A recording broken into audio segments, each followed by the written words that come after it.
De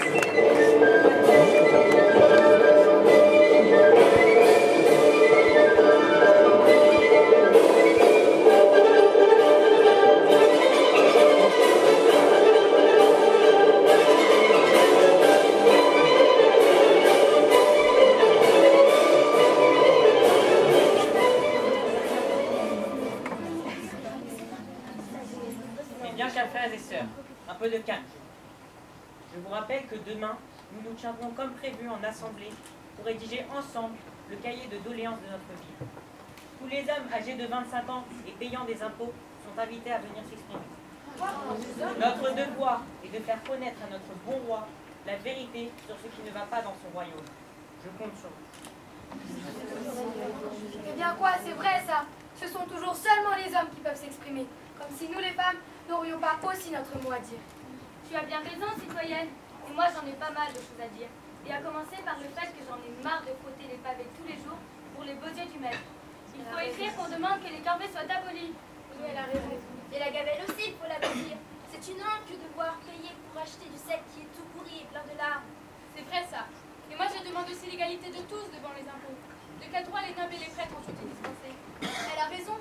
Et pourquoi voudrait-il absolument être noble pour devenir officier?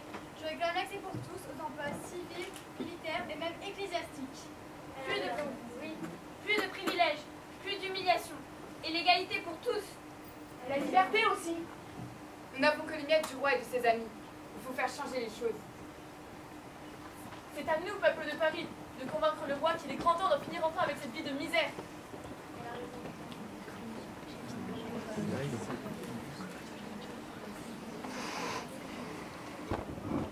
Citoyens, citoyennes, j'arrive de Versailles. Le roi a renvoyé Necker. C'est le signe d'une Saint-Barthélemy pour les patriotes. Ce soir même, les bataillons suisses et allemands sortiront du champ de Mars pour nous égorger.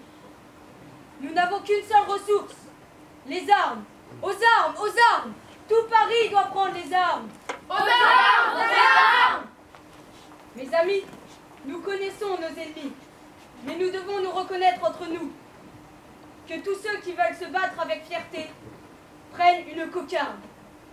Ce sera notre symbole, notre uniforme, notre victoire. Oui, mes amis, je vous appelle à la liberté. Et quand nous aurons nos armes, nous nous battrons. Ils ne mourront pas vivants. Et je préfère mourir glorieusement que de voir la France demeurer esclave.